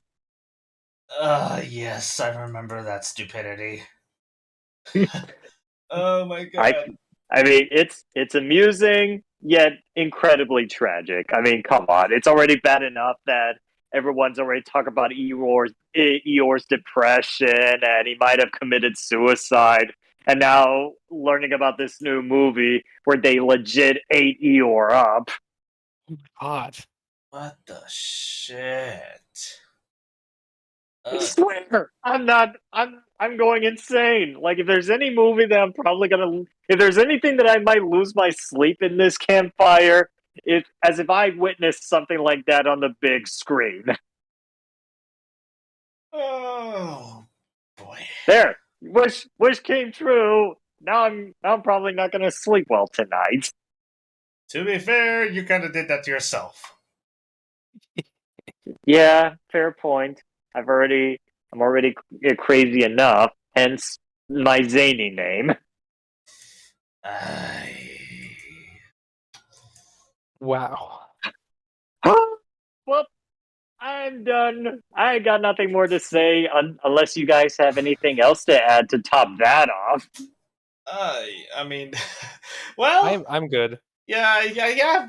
I guess I can finish this off with one more theory, and I think you probably heard this one, Luis. How familiar are you with Ed, Ed, and Eddie?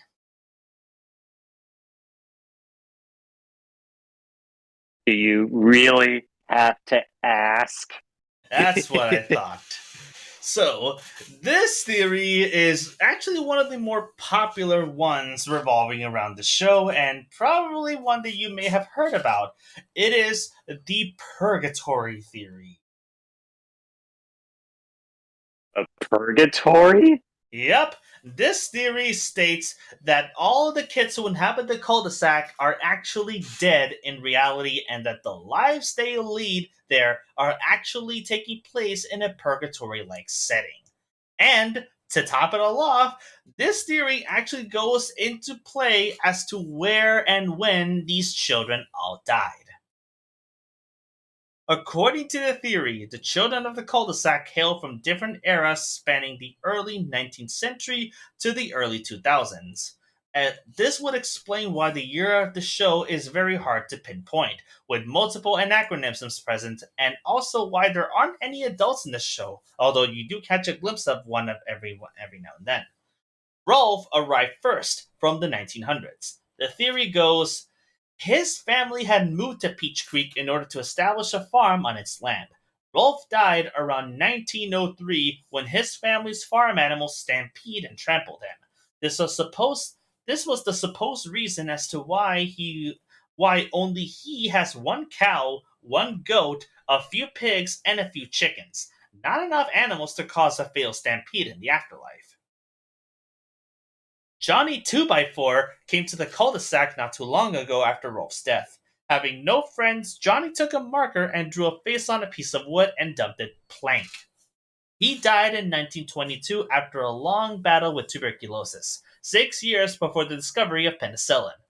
He took his friend Plank with him in the afterlife since he was the last thing that he saw in life before he died. Purgatory would also explain Plank's occasional sentient behavior, which is most notably demonstrated in the movie. Eddie came next. He was born in New York but eventually moved to Peach Creek during the Great Depression era. Always trying to get a quick buck, he always set up scams to get money from the cul-de-sac kids in an effort to escape the poverty he spent his whole life in. Eddie didn't have a proper father figure since his real father abandoned him and his mother shortly after he was born.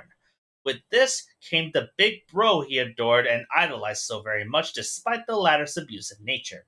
After one of his scams went awry, Eddie was chased by the swindled children of the cul-de-sac and ran to the lake and jumped into it. Eddie ended up drowning in that lake and he soon joined the other deceased children in the afterlife. Even though he was no longer alive, Eddie still tried to chase after the almighty dollar by continuing his swindly nature in the afterlife. Ed and Sarah were the next to arrive in the cul-de-sac. Their father had died fighting in World War II, and as a result, their mother became distant and disconnected. To cope, Sarah developed her bossy attitude, trying to fill the role their parents used to fill before their father died and their mother stopped caring. Conversely, Ed shut the world up and delved into the fantasy worlds of comic books and monster movies, which exploded in popularity during and after World War II in order to escape his unhappy life. They both died in a freak car accident in 1953, thus joining the kids in death. Naz was born in the 1960s era to hippie parents. Described as a flower child, she was a rather flirtatious young girl who would always act that way towards the male children of the neighborhood. In the summer of 1979, a serial killer escaped from a local asylum, made his way into her house, and raped and murdered her along with her entire family. Double Good lord. Good. Double D was born in the 1970s when preparing to attend college from a young age became the societal norm expectation and was raised to be very he was raised by very strict, controlling, emotionally distant parents. They pushed him to succeed academically and to be perfectly clean and neat. He is believed to have died as a result of a gas leak causing an explosion with the Bunsen burner from his chemistry set. Kevin was born around the early 1980s. He was born to a broken down house, and he had also had an abusive father who was poorly educated, and his mother passed away when he was a year old. Because of his situation at home, Kevin would act his frustration out on the other children of the cul-de-sac, becoming a bully to cope with his repressed anger. His fascination with his bike fits right in with the birth of the popular X Games in 1995. One night in the winter of 1999, his father fatally beat him in a fit of drunken rage, and he died while he was on his way to the hospital.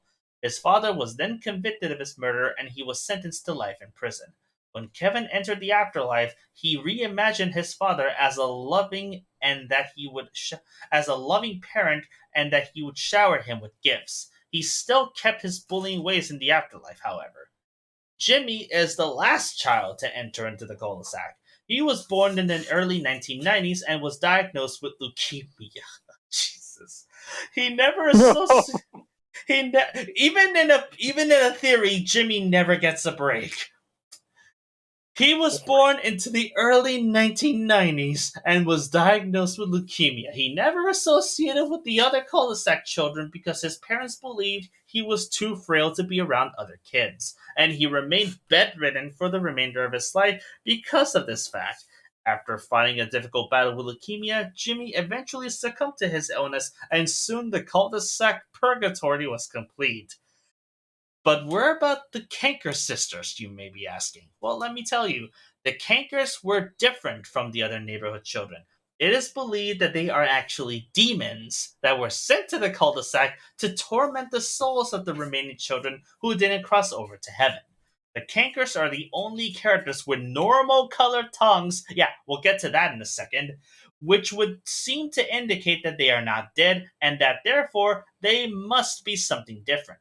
Surprisingly, the Cankers are attracted to the Eds for unknown reasons. However, one common guess is that they are the weakest willed children of the cul-de-sac, or because they each symbolize a certain deadly sin. The evidence points that point out to this being factual are the fact that each of the children, minus the Canker sisters, have either blue or green tongues, and the tongue does in fact turn a bluish shade when you die. There is a conspicuous lack of adults or even other children. The summer is endless, of course, in the earlier seasons, because if you remember the last seasons, they went to school. The whole series also manages to take place in the exact same area. Oh boy. Yeah, I don't know where to begin other than spanning in the 20th century, how these kids came to be, like in each decade. This is, man, somebody was incredibly imaginative to come up with the, what, as I like to call it, the 20th century boys of Eds. I gotta say they're like it's surprising how common these theories are of like all these characters are actually dead, but this one is like so imaginative. Like it's like the Rugrats one where it's like it's actually pretty cleverly thought out, and I'm honestly inclined to believe the logic behind this one. Again, not familiar with Cartoon Network and the like and stuff like that, but it makes a shocking amount of sense. Yeah, and with the Eds and the Cankers, yeah, the Cankers are like the plague for the cul-de-sac to a point where they legit become like the like like a disaster crisis. Like in that episode where Ed accidentally steals the ship in a bottle from their trailer, they cause a havoc. Like they were a plague. They really they basically ended the whole cul-de-sac as it becoming the next apocalypse or some kind, or as anyone likes to call it, the end of the world. whatever the ads may cause, it may have ended the world somehow. When the hell doesn't it? Yeah, because every time, why is it that the whole of humanity would predict 2012 was going to be the end of the world? Like, if I don't see any ad in that inscription, yeah, I wouldn't believe 2012 was supposed to be the end of the world. Mm. Jesus. At this point, I'm just surprised that the world never actually ended with the Eds basically just destroying everything around them unintentionally. Yeah, or whether it's a sea ranch or as I just mentioned with the cankers. Oh yeah, and they unintentionally blown up the cul-de-sac with that powder that Double D had that Eddie took from and blew up Jimmy's house. But that probably didn't count it. But I mean, I thought it was hilarious to even mention it. But still, the whole thing throughout the 20th century with these kids, even Jimmy, god damn it, Jimmy, the little bastard doesn't catch a break. Poor Bastard's never gonna be. He's never gonna be anything other than a punchline. No, Naz is the most disturbing of the bunch. Oh boy. Like, why a serial killer is what I'm curious. Yeah, like, I don't get why the whole serial killer thing going on. I mean, I can understand, like, the rest. It's just Naz. Then again, Naz wasn't really that big of a deal in the show, other than being a pretty face. I mean, not that it's a bad thing. I think it serves the purpose for comedy. Even that episode, Boys Will Be It's like Naz is just being just a very nice, polite girl, but boys will be boys. They can't take the eyes off of Naz. But be careful, though. She may be a serial killer now. Jesus. Oh my god. Oh, man. And yeah, Double D, yeah, being strict. Kevin, where do I begin with Kevin? Because that guy is a total jerk. I feel like this whole thing was just made as some weird attempt to try to justify his behavior, but it doesn't work. Not to me. The It, bully's still a bully, nah, and I think yeah, it is. I don't think this will make it like as if it's like wow or anything. I think it's fun, especially how imaginative they can go, especially spanning over the past 20th century. I mean, the whole thing with Rolf having just like I even love the idea of having Rolf why he has few pigs or few animals like one cow, one goat, and few pigs, and he only named one of the pigs, which is Wilfred. So I guess it makes sense. I guess, but it's but still, this the rest of this theory is just weird. Even someone that has grown up with Ed and Eddie with a passion, it's yeah. I found this whole thing to be far fetched. I mean, isn't that what pretty much every weird theory and urban legend revolving around cartoons tends to be like? There tend to be some leaps in logic, I'll tell you that. The Pixar theory perhaps being the king of them. Oh yeah. That's, Come on. There was a point in the beginning when all of a sudden I'm looking at the counter evidence talking about, uh, that joke on Eddie saying that Ed has the third nipple, like in that movie James Bond. I mean, if you remember that episode when they need to freshen them out from the hot summer heat. Yeah, the kitty puddle and everything. Ed's got a third nipple like that bad guy in James Bond. Oh jeez. Now, ladies and gentlemen, I think we can wrap it up today because I don't really know where else we can go after this. Yeah, we don't want to stretch ourselves thin. Other than, my God, this was fun. I got nothing more else to say other than I had a good time. It was educational too. Like I learned a lot about a lot of shows that I didn't really pay much attention to as a kid. This was absolutely insane in a good way, and I'm glad that we were able to do this. Well, Yeah. I'm sure we can go ahead and wrap this up today. So, yeah, that about wraps up today's transmission. Thank you so much for listening to us. And before we sign out, I'd like to give a special shout out to our patrons: Wait in the Wings, Abigail Verzella, Chelsea A. Crandall, and Kate from KateCast Reviews, who was just here a couple of minutes ago. If you like what we do here and would love to see more, check out our YouTube channel for reviews, video essays, let's plays, and more. And if you want to help us keep the lights on in this scorching desert we're currently living under, then check out our Patreon page for bonus content and exclusive awards. As always, I'm Sebastian from Cinema Again Reviews signing out, and I'll see you on the Wasteland.